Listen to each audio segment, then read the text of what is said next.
التجديد أما بعد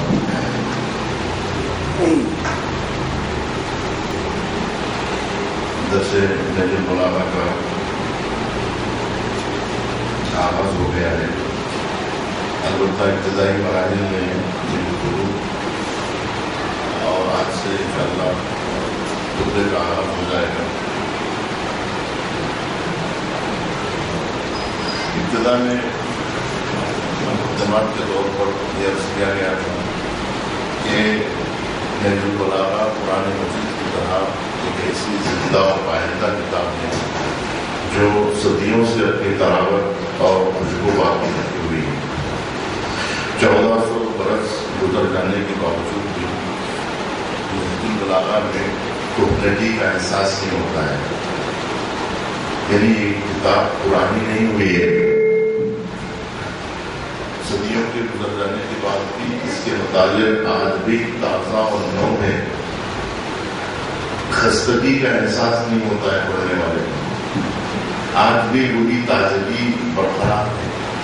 وہی خوشبو جو 1400 برس پہلے ان پھولوں میں تھی وہی خوشبو آج بھی باقی ہے. یہ خود معجزہ ہے کلام امیر المومنین کا. لیکن افسوس کی بات یہ ہے کہ نہج البلاغہ کی اپنی عظمت اور اس کے اپنے وقار اور رتبے کے اعتبار سے بہت کم توجہ دی گئی. یعنی شیعہ نشین شہروں میں بھی نہج البلاغہ کا چلن جو ہے اور نہج البلاغہ کی گفتگو اور نہج البلاغہ کے اس عام نہیں ہوئے، جبکہ ہر طرف نہج البلاغہ کا چرچا ہونا چاہیے تھا. اور کوئی کم از کم شیعہ نوجوان ایسا نہیں ہونا چاہیے تھا کہ جو نہج البلاغہ سے غفلت برتتا ہو. کیونکہ کوئی شیعہ ایسا نہیں ہے جو محبت امیر المومنین کا دعویٰ نہ کرے اور ان سے محبت کا دم نہ بڑھے. تو جو محب ہے امیر المومنین کی ان کے لیے ضروری ہے کہ وہ آپ کے کلام سے استفادہ کریں اور آپ کی گفتگو کو سنیں. آج بھی امیر المومنین کی آواز نہج البلاغہ میں گونج رہی ہے اور ہر پڑھنے والے کو اپنی طرف متوجہ کر رہی ہے. کئی مقامات میں امیر المومنین ارشاد فرماتے ہیں کہ میرا یہ نوشتہ، میری یہ تحریر تمہارے لیے بھی ہے اور جہاں جہاں تک میرا یہ نوشتہ پہنچ رہا ہے ان سب سے میری یہ گزارش ہے. تو اس کا مطلب یہ ہے کہ اس پیغام کو پہنچانا اہل ایمان کی ذمہ داری ہے کہ امیر المومنین کے پیغام کو عام کریں اور دنیا کے سامنے پہنچائیں. اس وقت دنیا معارف امیر المومنین کی پیاسی ہے. دنیا کو اس کلام کی ضرورت ہے. دنیا پیاسی ہے، تشنہ معارف اہل بیت ہے. ساری دنیا اس وقت امیر المومنین کی اور ائمہ علیہ السلام کے کلام کو سننا چاہتی ہے.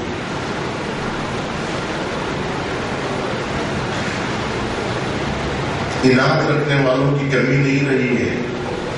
عالم اسلام میں کتنے ایسے علماء گزرے ہیں، کتنے ایسے جید شخصیتیں گزری ہیں جنہوں نے تعصب برتا ہے اہل بیت کے کلام سے اور انہوں نے اپنی کتابوں میں خالد صادق اور خالد باقر کو جگہ نہیں دی ہے. کتنی روایی کتابیں آپ کو ملیں گی جس میں ائمہ اہل بیت سے کلام نقل نہیں کیا گیا ہے. تو جنہوں نے کلام نقل کیا ہے اور جن کے پاس سے کلام زندہ ہے ان کی کوتاہی یہ ہے کہ وہ دوسروں تک کلام نہیں پہنچا رہے.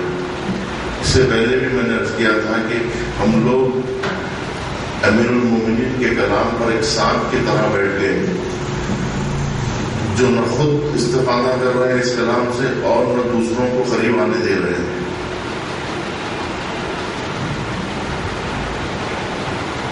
اور دنیا کو محروم رکھے ہوئے ہیں ہم اس کلام سے.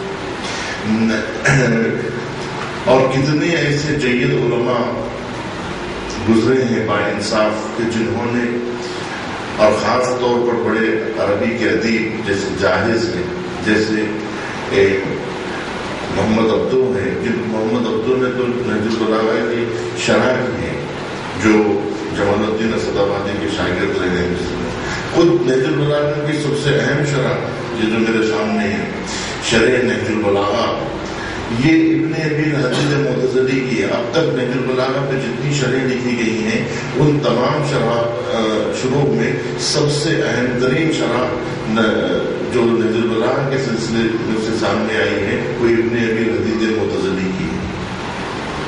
اس کا مطلب یہ ہے کہ شیعوں سے زیادہ اہل سنت نے نہج البلاغہ پہ کام کیا ہے، اور سنی عالم دین کی یہ کتاب ہے نہج البلاغہ کی شرح، اور اس سے بہتر شرح ابھی تک نہیں آئی ہے۔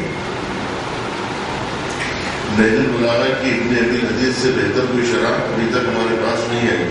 ابن حاتم بحرانی کی بھی شرح ہے اور دوسرے لوگوں نے بھی شرح کی ہے، لیکن ابھی تک اس کی جگہ کو کسی نے پور نہیں کیا ہے، اور سبھی نے جتنے شارحین نہج البلاغہ ہیں سبھی نے ابن ابی الحدید سے استفادہ کیا ہے۔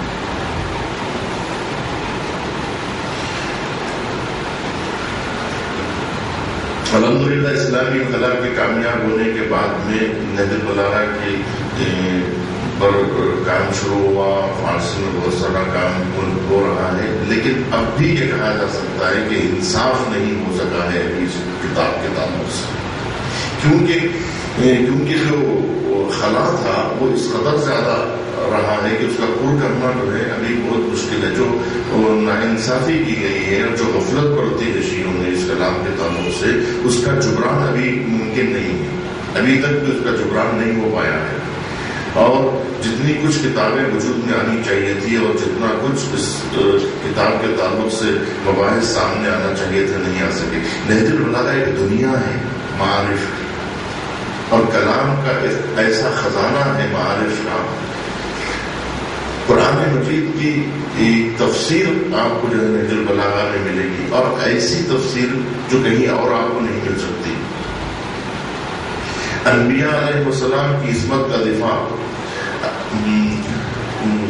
اولو العزم پیغمبروں کے اوپر ہونے والے اعتراضات کے جوابات جو نہج البلاغہ کے ذریعے سے سامنے آتے ہیں، اور توحید کے پیچیدہ ترین مسائل کو نہج البلاغہ میں پیش کیا گیا ہے۔ تو نہج البلاغہ معارف کا ایک ایسا سمندر ہے کہ جس کے ساحل کا کوئی پتہ نہیں ہے، جس کے کنارہ جو ہے ناپید ہے، ایک ایسا مواد سمندر ہے۔ اور جب امیر المومنین توحید پر گفتگو کرتے ہیں تو ایسے معلوم ہوتا ہے کہ ان سے بڑا کوئی مدرس توحید نہیں ہے۔ جب امیر المومنین نہج البلاغہ میں زہد سے متعلق گفتگو کرتے ہیں تو ایسے معلوم ہوتا ہے کہ ان سے بڑا کوئی زاہد نہیں۔ اور اسی طرح سے اتنی شاخیں آپ کو نہج البلاغہ میں ملیں گی، اس قدر معارف ملیں گے، اور ہر بخش کی ایک اپنی دنیا ہے، دنیا عرفان ہے، دنیا زہد ہے، دنیا تقویٰ ہے۔ تاریخ نہج البلاغہ میں بیان کی گئی ہے، مواعظ بیان کیے گئے ہیں، نصیحتیں کی گئی ہیں، اور اسی طرح سے فلسفہ بیان کیا گیا ہے، علم کلام کو پیش کیا گیا ہے، توحید کے متعلق کو فلسفیانہ روش میں امیر المومنین نے پہلی مرتبہ مطرح کیا ہے۔ یعنی سب سے بڑا مدرس توحید اگر کوئی ہے دنیا میں تو امیر المومنین نے اس کتاب کے ذریعے سے، نہج البلاغہ کے ذریعے سے یہ قائل کر دیا ہے دنیا کو کہ علی سے بہتر کوئی توحید کو نہیں پیش کر سکتا ہے، امیر المومنین سے بہتر کوئی معارف اور عرفان کو نہیں پیش کر سکتا ہے، امیر المومنین سے بہتر کوئی واعظ و نصیحت نہیں کر سکتا ہے، ان سے بڑا کوئی مدبر، کوئی حکیم نہیں ہے۔ یہ امیر المومنین کے کلام آج دنیا کے جتنے بڑی بڑی شخصیتیں اس وقت عالم اسلام میں، ان سب کے کلام کو سامنے رکھیے اور نہج البلاغہ کو سامنے رکھیے تو خود پتہ چل جاتا ہے کہ نہج البلاغہ کے سامنے ہر تحریر جو ہے وہ ٹھیک ہی معلوم ہوتی ہے، اور سنگریزیں معلوم ہوتے ہیں جواہر کے سامنے۔ کوئی بھی حتیٰ کہ خود اپنے دور کے جید ترین ادیب اور بزرگ ترین ادیب خود سید رضی، جو اپنے دور کے عظیم ترین ادیب مانے جاتے ہیں، 4 صدی ہجری کا عظیم نابغہ دہر سید مرتضیٰ کے بھائی، جنہوں نے شیخ مفید سے استفادہ کیا ہے، اور مشہور روایت ہے اس تعلق سے کہ شیخ مفید نے خواب میں یہ دیکھا کہ شہزادی فاطمہ زہرا سلام اللہ علیہا اپنے دونوں فرزندوں کو ساتھ لا کے کہتی ہیں کہ مفید تم ان بچوں کو پڑھاؤ، اور صبح وہ یہ کیفیت دیکھتے ہیں کہ خاتون برقع پوش آتی ہے اپنے 2 فرزندوں کے ساتھ اور کہتی ہے کہ ان 2 سیدزادوں کو میں آپ کی خدمت میں چھوڑ رہی ہوں۔ وہ سید رضی اور سید مرتضیٰ تھے۔ یہ سید رضی اور سید مرتضیٰ جو شیخ مفید کے جید ترین شاگرد مانے جاتے ہیں اور اہم ترین شاگرد مانے جاتے ہیں، اور علم میں فقہ میں سید مرتضیٰ کا کوئی جواب نہیں ہے، اور علم ادب میں سید رضی کی عظمتوں کو کسی نے آج تک چھوا نہیں ہے۔ اس قدر عظیم ادیب جن کے اوپر خود یہ الزام لگایا گیا کہ نہج البلاغہ سید رضی نے گڑھا ہے، لوگوں نے یہ بھی ایک اعتراض کیا ہے کہ کچھ باتیں جو نہج البلاغہ میں پائی جاتی ہیں وہ سید رضی کی لکھی ہوئی ہے، وہ امیر المومنین کا کلام نہیں ہے۔ تو اس سلسلے میں عرض کرنا ہے کہ امیر المومنین کے کلام کے ساتھ جب سید رضی کی بھی بات جہاں پر آتی ہے، جہاں سید رضی اپنے جملے لکھتے ہیں اور کوئی بات عرض کرتے ہیں اس خطبے کے تعلق سے، وہ تحریر اور خود امیر المومنین کا خطبہ اور خود امیر المومنین کی تحریر دونوں کو اگر آپ سامنے رکھیں تو خود پتہ چل جائے گا کہ سید رضی کا کلام امیر المومنین کی، جبکہ دونوں عربی زبان میں ہیں، لیکن امیر المومنین کا کلام خود یہ بتا دیتا ہے کہ یہ سید رضی کا کلام نہیں ہو سکتا ہے، صاف واضح ہو جاتا ہے۔ جس طرح سے نہج البلاغہ میں جب قرآن کی آیتیں آتی ہیں تو زیادہ روشنی دینے لگتی ہے اور جلوہ دکھاتی ہے، اسی طرح سے سید رضی کا کلام جب امیر المومنین کے سامنے آتا ہے تو اپنی تاثیر کھو دیتا ہے۔ اس کا مطلب یہ ہوا کہ قرآن مجید کے بعد اگر دنیا اسلام میں کوئی کتاب قرآن مجید کے بعد کتاب کہلانے کے لائق ہے تو وہ نہج البلاغہ ہے۔ اسی لیے کہا جاتا ہے کہ تحت الکلام المخلوق اور فوق الکلام المخلوق، تحت کلام الخالق، خالق کے کلام کے بعد نیچے اور مخلوق کے کلام کے اوپر اگر کوئی کلام ہے تو وہ نہج البلاغہ ہے۔ بڑے بڑے ادیبوں نے کہا کہ ہم جو ادیب بنے ہیں وہ نہج البلاغہ کے خطبات کو رٹنے کے بعد بنے ہیں۔ جب نہج البلاغہ کے خطبات کو کوئی عربی کا عظیم ادیب رٹ لیتا ہے تو وہ ادیب کہلاتا ہے، کوئی ادیب ایسا نہیں ہے۔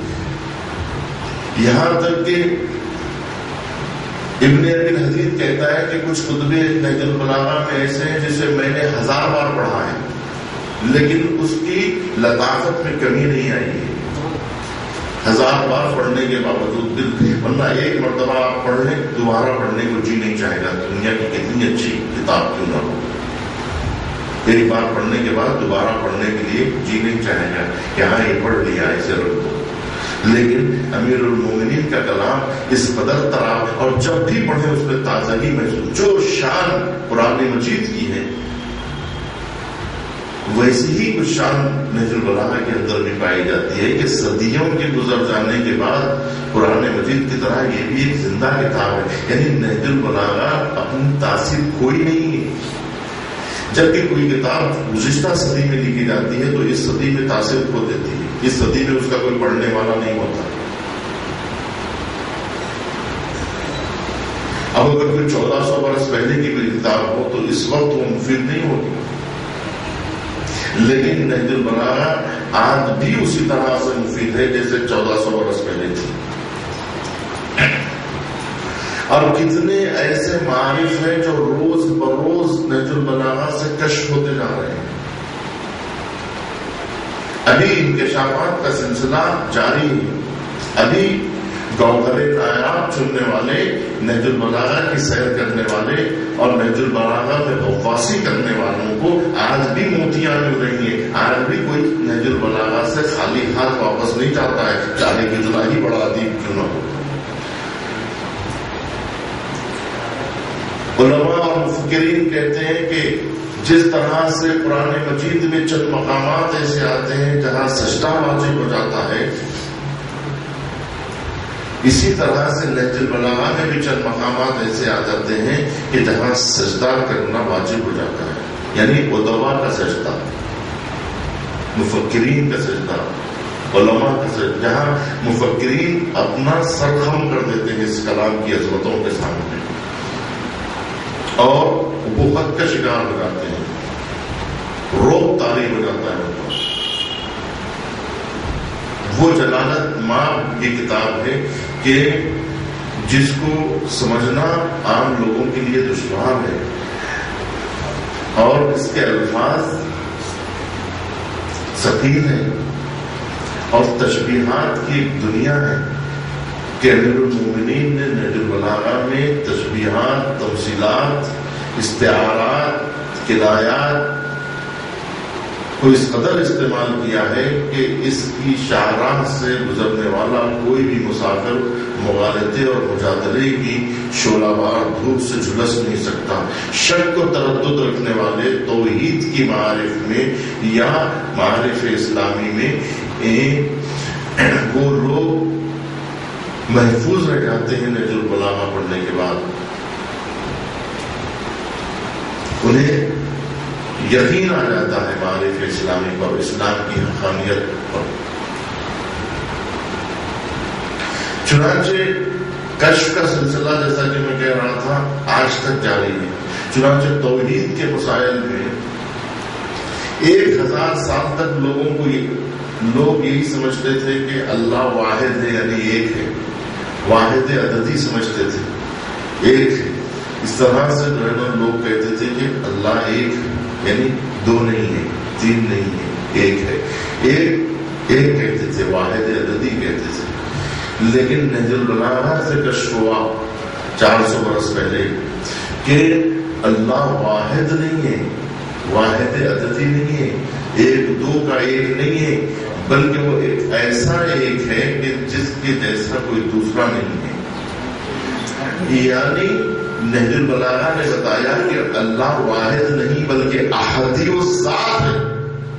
اللہ احدی الذات ہے، اس کی ذات میں وحدت پائی جاتی ہے. واحد اس کی صفت نہیں ہے بلکہ وحدت اس کی ذات کا لازمہ ہے. یہ امیر المومنین نے بتایا ہے کہ وہ ایسا ایک ہے کہ جو ایک ہو کے کم نہیں ہوتا، ہر ایک کم ہوتا ہے. اللہ ایسا ایک ہے جو ایک ہو کے کم نہیں ہے. ہر ایک پر وحشت تابع ہوتی ہے اور تنہائی کا احساس ہوتا ہے. اللہ ایسا ایک ہے کہ جس کو وحشت تاری نہیں ہوتی، اس کو انس کی ضرورت نہیں ہے. یہ وہ توحید کے شرف ترین اور عمیق ترین مسائل ہے جس تک پہنچنا عام عقول کے لیے محال ہے. یہاں تک کہ جس طرح سے قرآن مجید میں محکمات اور متشابہات ہیں اور ازداد ہیں، اسی طرح سے نہج البلاغہ میں بھی ایسے ہی ہے کہ کچھ مقامات محکمات ہیں تو کچھ متشابہات ہیں. اور وہ فی قلوبہم زیغ، جن کے دلوں میں جو ہے کچی ہوتی ہے وہی لوگ متشابہات میں بھٹکتے ہیں اور اسی کی غلط توجیحات کرتے ہیں، جبکہ متشابہات کو محکمات کی طرف واپس لوٹایا جاتا ہے اور بعض قرآن کی تفسیر کرتا ہے. اسی طرح سے نہج البلاغہ میں بھی کچھ مطالعے ویسے ہیں کہ جو متشابہات میں سے ہیں کہ جس کو حل کرنے کی ضرورت ہے. مثال کے طور پر امیر المومنین نے خواتین کو جو ناقص العقل کہا ہے، اس سے کیا مراد ہے یہ واضح نہیں ہوا ہے کہ لوگ اس سے بھٹک جاتے ہیں. یہ متشابہات میں سے ہیں. یعنی یہ کلام لوگ سمجھتے ہیں کہ نہج البلاغہ کا کلام سب محکمات میں سے نہیں. نہج البلاغہ میں بھی جس طرح سے قرآن میں متشابہات اور محکمات ہیں کہ کچھ آیتیں ایسی ہیں کہ جس کو آپ ظاہر پر اس کا اطلاق نہیں کر سکتے ہیں، بلکہ اس کی تعبیر اور تفسیر بیان کرنی پڑتی ہے، اور بعض قرآن کی طرف رجوع کرنا پڑتا ہے. یعنی قرآن کچھ آیتوں کی تفسیر کرتی ہے، خود قرآن تفسیر کرتا ہے کچھ آیتوں. اسی طرح سے نہج البلاغہ بھی ازداد کے مجموعے کا نام ہے، اور خود امیر المومنین کی ذات جو ہے وہ مظہر العجائب ہے اور مجموعہ ازداد ہے. محکمات اور متشابہات دونوں امیر المومنین کی ذات میں پائے جاتے ہیں.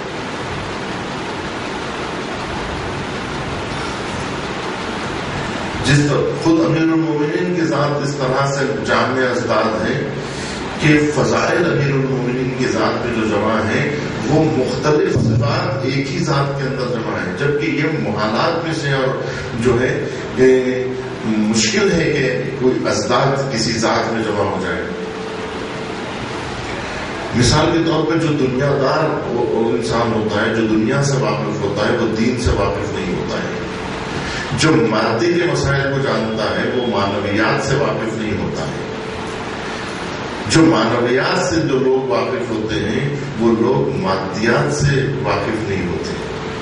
جو لوگ آخرت کو جانتے ہیں وہ دنیا کو نہیں جانتے، جو دنیا کو جانتے ہیں وہ آخرت کو نہیں جانتے. یا مثال کے طور کے اوپر جو بہترین کاتب ہوتا ہے وہ بہترین تلوار زن نہیں ہوتا. جو میدان کے شاہ سوار ہوتے ہیں وہ صفحہ کرتاس پہ اپنا جلوہ نہیں دکھا سکتے ہیں، لیکن امیر المومنین کی وہ تنہا ذات ہے.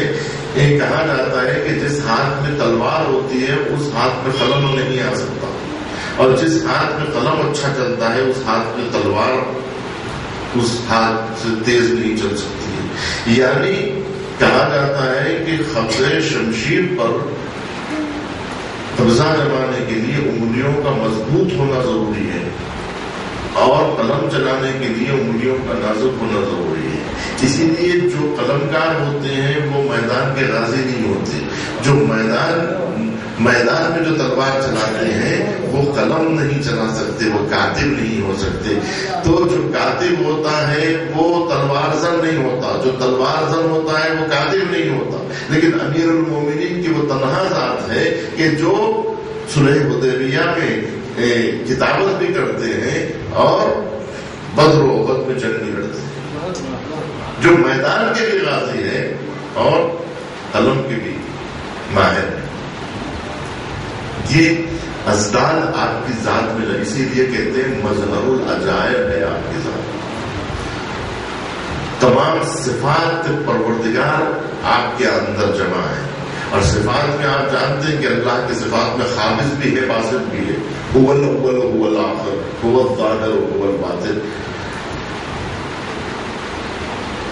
کہ یہ صفات جو ہے بظاہر متضاد ہے. جو ظاہر ہوتا ہے وہ باطن نہیں ہوتا، جو باطن ہوتا ہے وہ ظاہر نہیں. قابض کہتے ہیں سکڑنے کو، باسط کہتے ہیں پھیلانے کو. اللہ جو ہے اللہ قابض بھی ہے، اللہ باسط بھی ہے،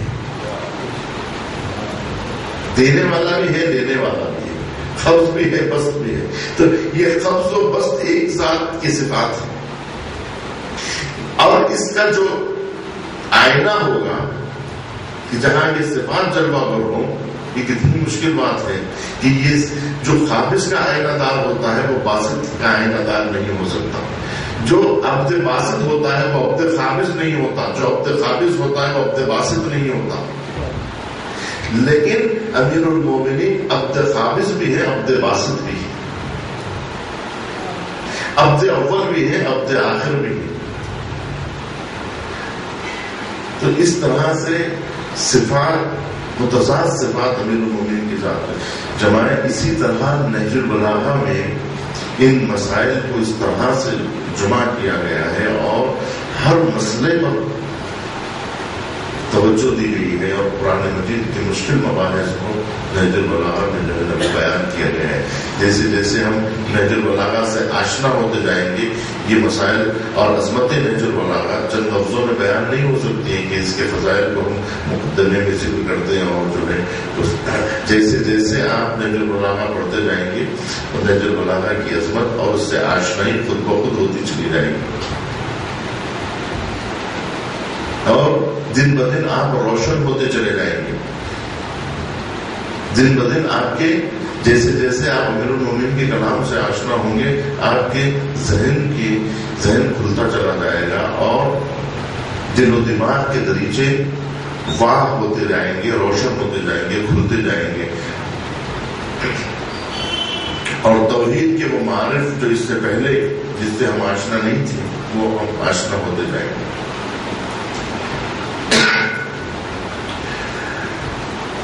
نہج البلاغہ کا مختصر ذکر یہ ہے کہ نہج البلاغہ کو سید رضی نے جمع کیا ہے. صرف سید رضی نے اس میں تصرف نہیں کیا ہے اور ایک ایسے دیانتدار شخص سے یہی امید ہے ہونی چاہیے کہ وہ اس میں تصرف نہیں کرتے. چنانچہ جہاں جہاں پہ چھوٹے چھوٹے ٹکڑے ملے انہوں نے جو ہے نا اس کو الگ سے ذکر کر دیا کہ یہ کلام کا ایک حصہ ہے.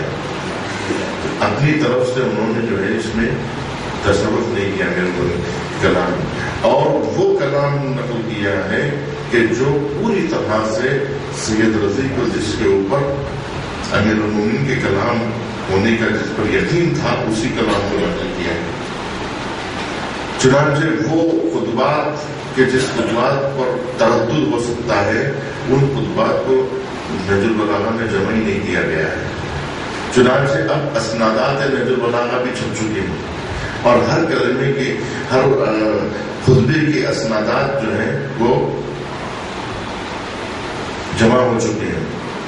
مسعودی لکھتا ہے جو سید رضی سے پہلے گزرا ہے, عالم اسلام کا بہت بڑا مورخ, لکھتا ہے کہ میں نے امیر المومنین کے 480 خطبات دیکھے. یعنی سید رضی نے جب نہج البلاغہ کو جمع کیا تو ان کے دور میں 480 کے قریب خطبے موجود تھے جن میں سے سید رضی نے جو نقل کیا ہے نہج البلاغہ میں وہ 250 کے اوپر ہے کچھ. اس کا مطلب یہ ہے کہ سید رضی نے بہت ہی جانچ پڑتال کے ساتھ, بہت ہی چھان بین کے ساتھ اور بہت ہی غور و فکر کے ساتھ اس کو جمع کیا ہے کہ آنے والا کوئی بھی مورخ جو ہے وہ کسی بھی خطبے پر تردد نہ کر سکے اور شک کے دائرے میں کوئی خطبہ بھی نہ آ سکے.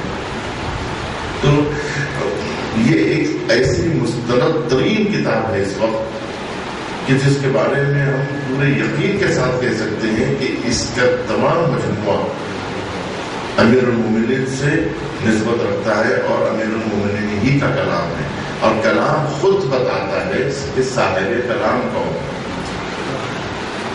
کلامنا صعب مستعصب, ہمارا کلام جو ہے نہایت ہی مشکل ہوتا ہے.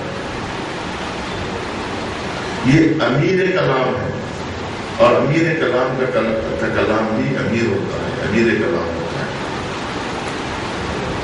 فصاحت و بلاغت جس میں ٹوٹ ٹوٹ کے بھری ہوئی ہے اور جو ہے فصاحت و بلاغت کا ایک عظیم مجموعہ ہے.